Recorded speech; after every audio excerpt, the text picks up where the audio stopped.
início à nossa audiência pública, né? Nós vamos começar com uma oração, agradecendo a Deus por nós estarmos aqui hoje, né?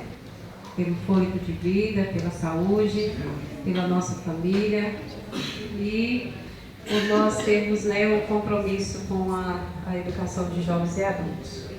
Então vamos ficar de pé, fazer a oração do Pai Nosso. Eu gosto de começar sempre assim, qualquer evento, reunião, a gente pedindo, né, a presença de Deus, para que Deus venha conduzir todo o trabalho, tomar à frente, nos dar sabedoria, nos dar entendimento, tudo que vai ser falado, que vai ser debatido, discutido. Amém? Pai nosso, que está no céu, santificado seja o vosso nome. Venha a nós o vosso reino. Seja feita a vossa vontade, assim na terra como no céu. O pão nosso de cada dia nos dai hoje. Perdoai as nossas ofensas, assim como nós perdoamos a quem nos tem ofendido. E não deixeis cair em tentação, mas livrai-nos do mal. Amém. Então, gente, nós vamos dar início. A gente estava só aguardando alguns alunos das escolas que não está passando. E a gente sabe que tem alunos que chegam um pouco tarde, mas assim, já agradecendo a presença de todos vocês. É a nossa primeira audiência pública de EJA, né, que a gente está realizando aqui no município de Novo Gama, com a coordenação do Conselho Municipal de Educação.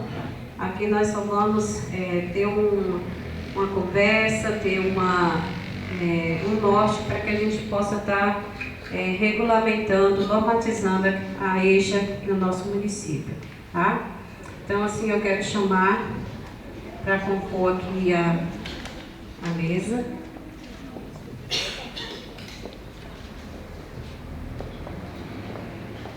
Nós vamos chamar aqui. Assim, desculpa pelo atraso, embora a gente saiba que está dentro do horário de trabalho da maioria, mas a gente estava esperando o representante do sindicato que foi determinado pelo Francisco, até mesmo para não começar sem a presença dele, que eu sei que é de suma importância para os professores, né? Então, por isso que a gente estava aguardando, todo mundo ansioso até a pouco. Então, a gente vai chamar aqui para estar aqui à frente, compor na mesa, o educando da Escola Municipal João Gabriel, representando os alunos, seu Giovanni dos Santos, para sentar aqui com a gente.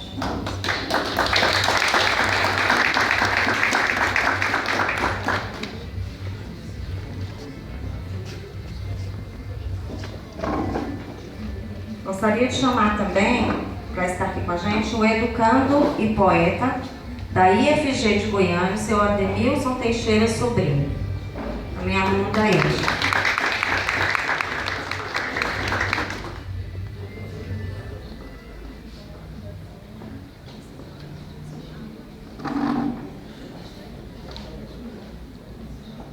A professora Márcia Pereira Melo, da coordenação colegiada do Fórum Goiano da EJA.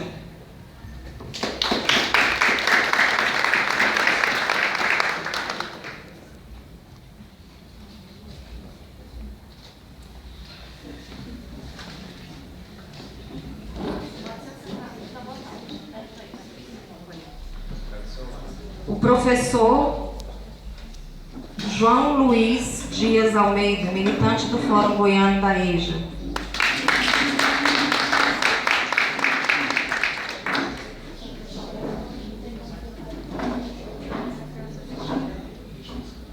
Professor e escritor Rafael Vieira de Araújo, professor da Rede Municipal e Estadual de Ensino de Goiás, também militante do Fórum da EJA.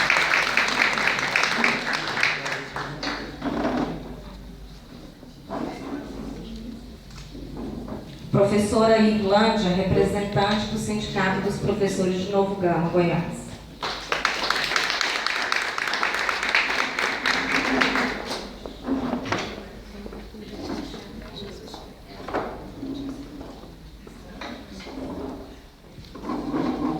Professora Rita de Cássia, coordenadora da EJA da SME Novo Gama.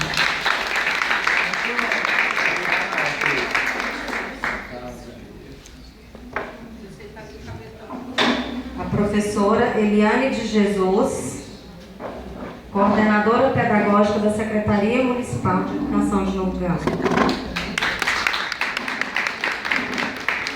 Sou eu, tá? Professora Genilde Nogueira Rocha, presidente do Conselho Municipal de Educação.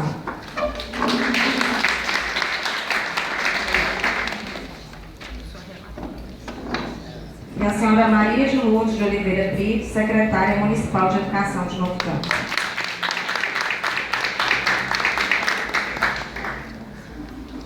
Nós queríamos deixar aqui registrada a presença dos diretores, da diretora Verônica Andrade, né, da Escola Água Azul, do diretor Júlio César, da Escola João Gabriel, a secretária Maria Rivailda, né, ela está por aí, que ficou de representar a Escola Lucimar Lopes.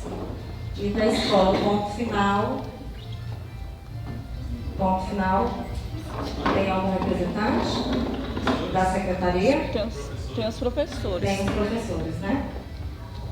E a gente queria agradecer também, em nome da Secretaria do Conselho Municipal, a colaboração do Sindicato dos Professores, que sempre está nos apoiando aí com água, com combustível, com café, para nos ajudar, o Conselho está fazendo esse evento, da Secretaria Municipal de Estado de Educação e do comandante Darkson, que atendeu o nosso pedido aí para estar protegendo aí os carrinhos da gente aí fora e a segurança de vocês também.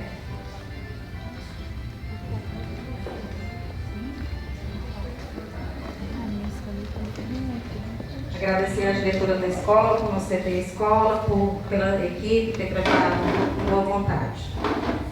Para dar início a essa audiência pública da educação de jovens e adultos, vou passar a palavra para a Genilde, presidente do Conselho Municipal de Educação, e posteriormente haverá palestras com os convidados do Fórum Goiano.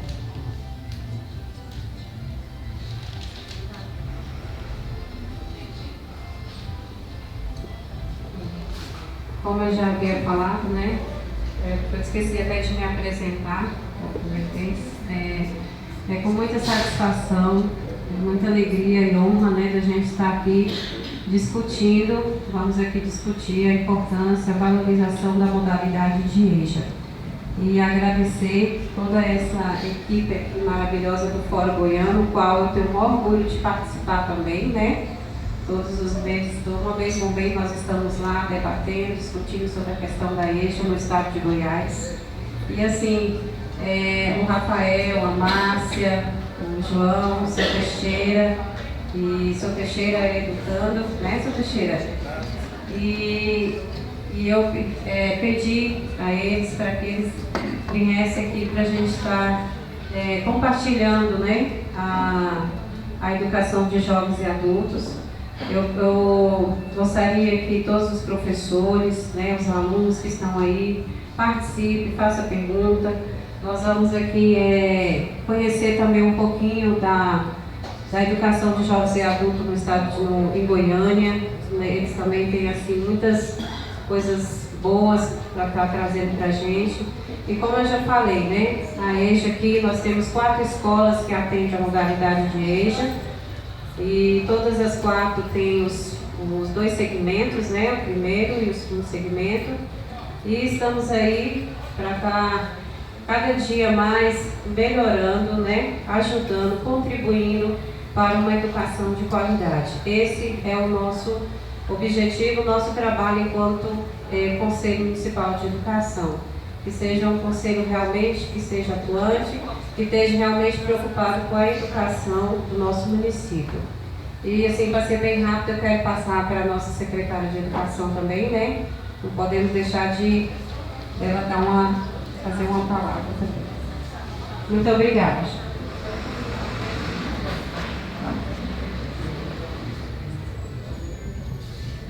Boa noite a todos. Eu gostaria de cumprimentar todos os presentes aqui e agradecer a Genilde pela iniciativa com o Conselho Municipal de Educação de estar fazendo hoje essa audiência pública para tratar de assuntos da EJA e convidar o pessoal do Fórum Goiano de EJA para estar aqui conosco hoje, nos orientando, né? A gente está precisando assim, de muita orientação com eles aqui no município. Infelizmente, a gente tem perdido bastante aluno, então, para isso, para a gente conseguir recuperar o que a gente perdeu, a gente precisa melhorar o nosso atendimento. Então, eu agradeço muito cada um de vocês que vieram aqui para nos dar essa força aqui. E espero que o nosso encontro seja bem proveitoso e que a gente leve a experiência daqui hoje para dentro da nossa escola. Tá? Obrigada a todos, sejam bem-vindos.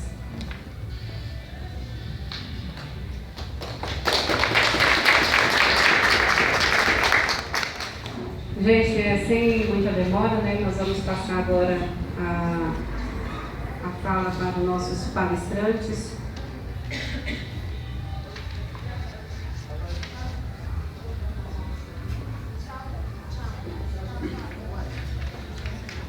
Eu vou pedir agora aqui, né, para os componentes da mesa sente ali à frente, né, para a gente dar início ao nosso diálogo, né, eu quero apresentar aqui a professora Márcia Pereira Mello. Ela possui graduação em Pedagogia pela Universidade Federal de Goiás, especialização em Educação Profissional Integrada à Educação Básica na modalidade de Educação de Jovens e Adultos, professora da Secretaria Municipal de Educação de Goiânia, tem experiência na área de educação, ênfase em educação de jovens e adultos, linguagem, alfabetização, políticas públicas, metodologias de aprendizagem. Compõe a coordenação colegiada do Fórum Goiano de EJA, coordenadora do Fórum Goiano de Mulheres, suplente da Comissão Nacional de Alfabetização e Educação de Jovens e Adultos, SENAEJA, membro de Educação Popular na América Latina, coordenadora geral do 14º Encontro Nacional de Educação de Jovens e Adultos, ENEJA. Seja bem-vinda, Márcia. Boa noite. Para a gente é um prazer muito grande estar aqui. Eu também sou professora de uma rede municipal de Goiânia.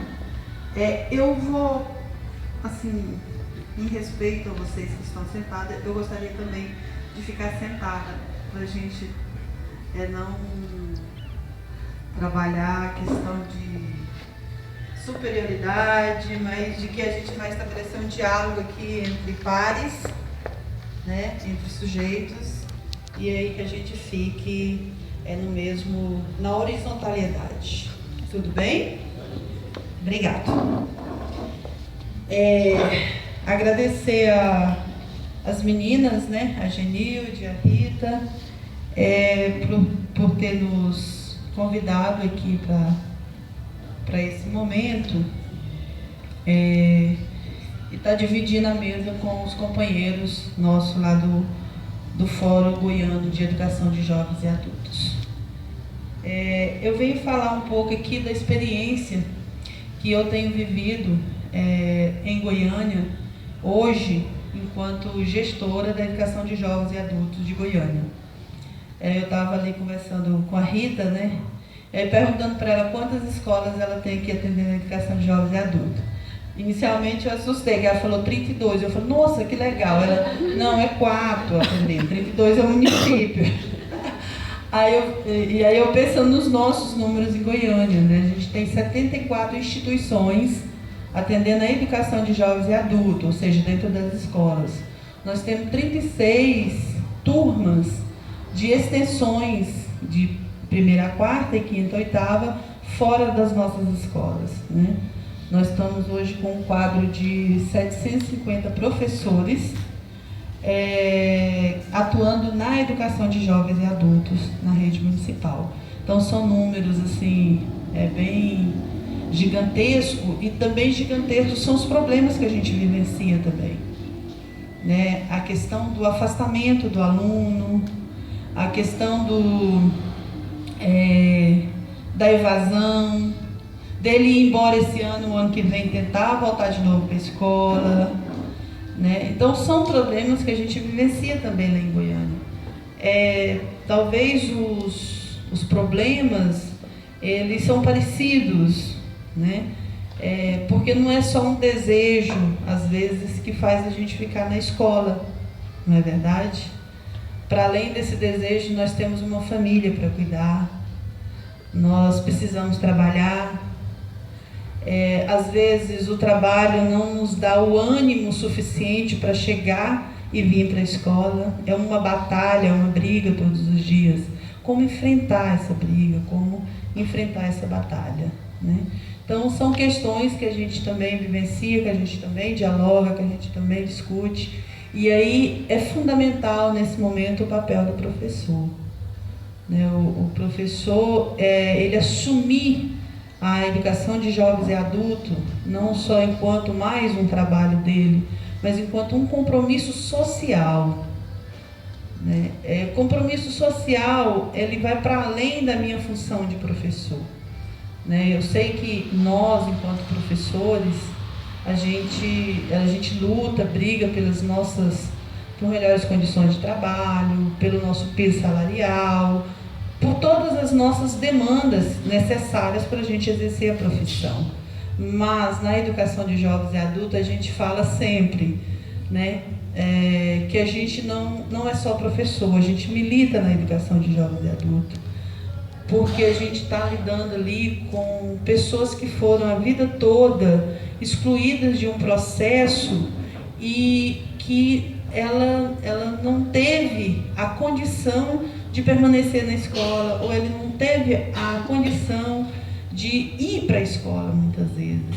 E aí lidar com essa situação de que ele vem para a escola e por conta, às vezes, de uma prática pedagógica que não respeita, não procura a emancipação desse aluno, a libertação, ele acaba indo embora de novo. E é mais uma vez que ele é excluído, é mais uma vez que ele desiste, é mais uma vez que ele vai embora. Então, nós, professores, nós temos esse compromisso social com esses educandos nossos. E eu falo social porque, assim, a questão da escolarização baixa no Brasil, ela tem uma classe social, né? Nós não podemos esquecer isso.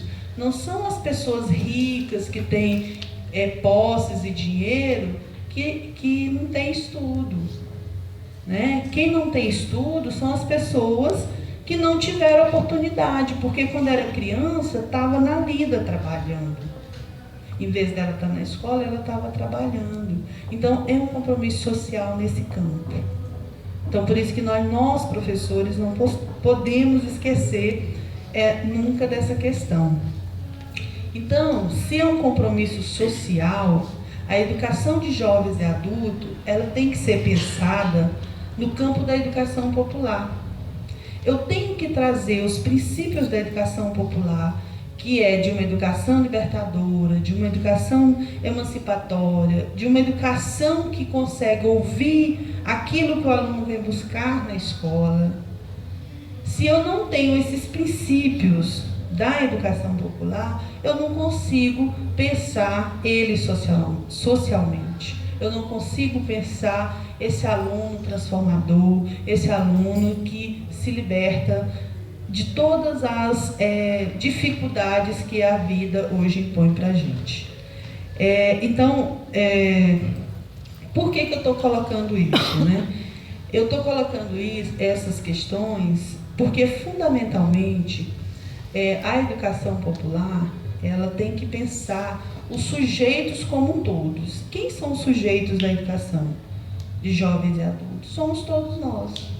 Somos nós professores, somos nós alunos, somos os administrativos, somos os gestores. Porque a educação de jovens e adultos, ela sempre é um apêndice da educação. É um apêndice dentro da secretaria, é um apêndice dentro da escola.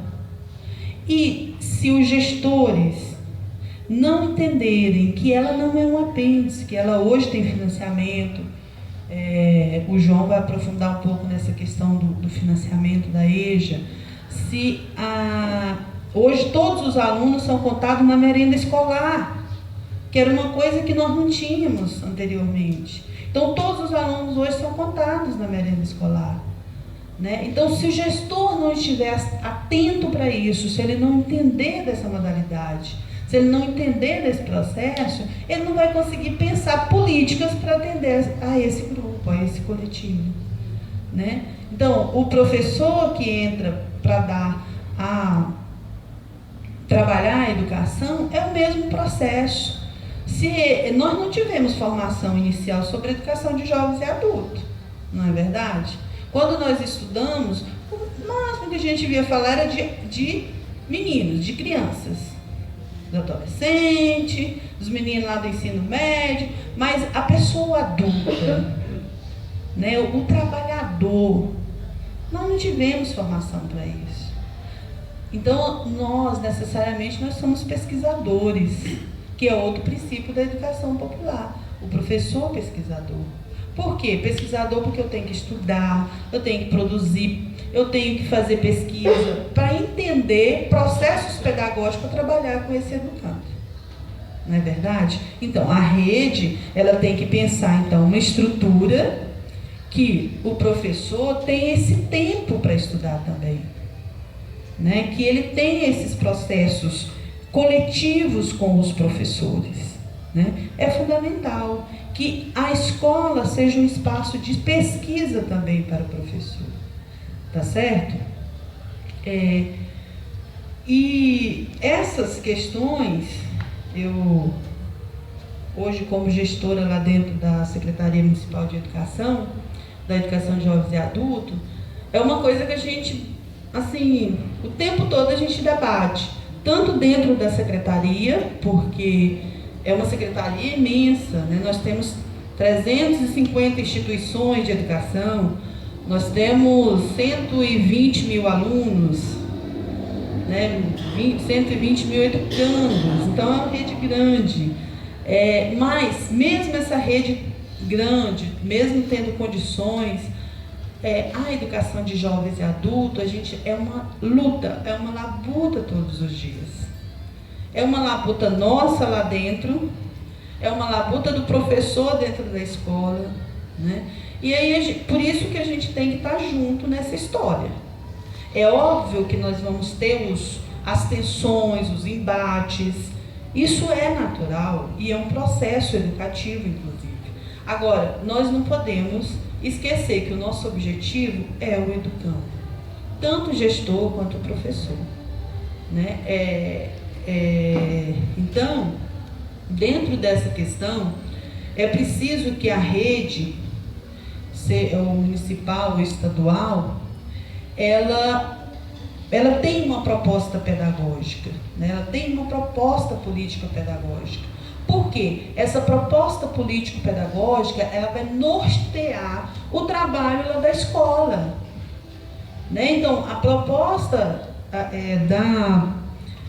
curricular, a proposta pedagógica da rede aqui de Novo Gama, ela precisa ser a proposta que está lá na escola para nortear o trabalho da educação de jovens e adultos.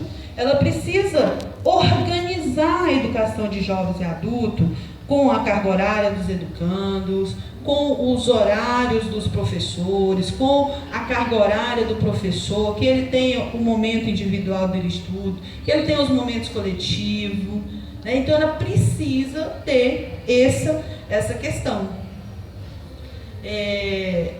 Porque senão fica cada um fazendo tentativas. Se a gente não tem uma orientação, cada um faz suas tentativas, não é isso? Então, lá em Goiânia a gente tem a proposta político-pedagógica, lá a gente não chama EJA, mas a gente é EJA. A gente chama AJA. Por quê? O A do adolescente. O adolescente está presente nas nossas escolas. Mas, para além dele estar presente, nós temos um histórico lá em Goiânia, que foi atender a meninos de rua, dentro da Universidade Federal, a escolarização desses meninos. Então, eles eram meninos de rua, eles vinham para a universidade e começaram a ter aula. E aí a gente entendeu que esse sujeito, ele precisava ser, de fato, respeitado e inserido nessa modalidade. Por isso que lá nós chamamos EAJA. E aí a rede, ela começou a entender que, como ela é uma rede grande, precisa de orientação. Não dá para cada um ir dando tiro para cada lado. Então, a gente criou a proposta pedagógica. Essa proposta, ela passa de 4 em 4 anos pelo Conselho Municipal. Ela é avaliada nesses 4 anos e reescrita. E alguns aspectos, há uma reescrita dela e outros aspectos se mantêm. Essa proposta, ela é fundamentada nas bases legais, nacionais, estaduais e internacionais também, porque a gente usa a Constituição Federal, a última LDB, a de 93, a gente utiliza também das bases municipais, né, o Plano Municipal de Educação. O de vocês foi aprovado agora? Foi aprovado, o nosso também foi aprovado, com algumas ressalvas nossas, mas foi, né? A gente utiliza de pareceres nacionais, né, do Conselho Nacional. A gente utiliza também as orientações da Confiteia, que é a Conferência Internacional de Educação de Adultos. Ela é uma conferência que acontece de 12 em 12 anos, e em 2010, pela primeira vez na história, aconteceu aqui no Brasil a 5ª Confiteia, que foi em Belém. Então a gente usa as bases legais. O João vai aprofundar um pouco nessas bases legais para vocês. Eu já falei um pouco dessa história, Rafael. Pode ir passando aí. E aí, gente, para construir essa proposta, além das bases legais, a gente precisa de referenciais. Como eu iniciei aqui falando que nós precisamos considerar os princípios da educação popular, não foi isso? Então, quem mais nos dialogam com a gente com relação aos princípios da educação popular? Paulo Freire, né? É o grande intelectual que trouxe uma contribuição extremamente significativa para a educação de jovens e adultos, em especial no campo da educação popular. Nós utilizamos também Brandão, que é um professor, pesquisa a educação popular, né? Então a gente também utiliza ele enquanto referência. Pensando em metodologias, em atendimento a esses meninos, não é qualquer forma, não é qualquer atividade, não é qualquer didática que serve para trabalhar com a educação de jovens e adultos, não é verdade, professores? Quem é professor aqui hoje? Por favor, levanta a mão. Tem um grupo bom, não é verdade? A metodologia que eu uso lá com a criança de 11 anos, de 12 anos, não é a mesma que eu utilizo com uma pessoa adulta, não é? É diferente com um trabalhador, com um cara que chega cansado, que muitas vezes está com sono, não é verdade? Então eu preciso de referenciais, e aí a gente utiliza Vygotsky, Marta Kohl. Marta Kohl, ela faz um estudo de Vygotsky aplicado à educação de jovens e adultos. É bem interessante o material dela, viu? Se vocês interessam em estar fazendo leitura. E aí, para pensar o currículo para a educação de jovens e adultos, a gente dialoga com a Inês Barbosa, a Vera Candal e tantos outros atores emancipatórios, progressistas e que propõem uma educação libertadora. Então a gente tem sempre, quando vai sugerir um autor, quando a gente coloca um autor enquanto referência, tendo esses elementos como elementos fundantes para a gente poder dialogar com ele. E aí, pensando um pouco mais, a gente pensar a educação de jovens e adultos, o atendimento dos meninos, a gente tem que ter flexibilidade nesse atendimento. Então, lá em Goiânia, a gente é organizado em 8 anos no ensino fundamental, mas esses 8 anos, ele não precisa ficar lá 8 anos para terminar o ensino fundamental. Ele pode terminar o ensino fundamental dele em 2 anos. Vai depender exclusivamente do processo dele de aprendizagem. Por quê?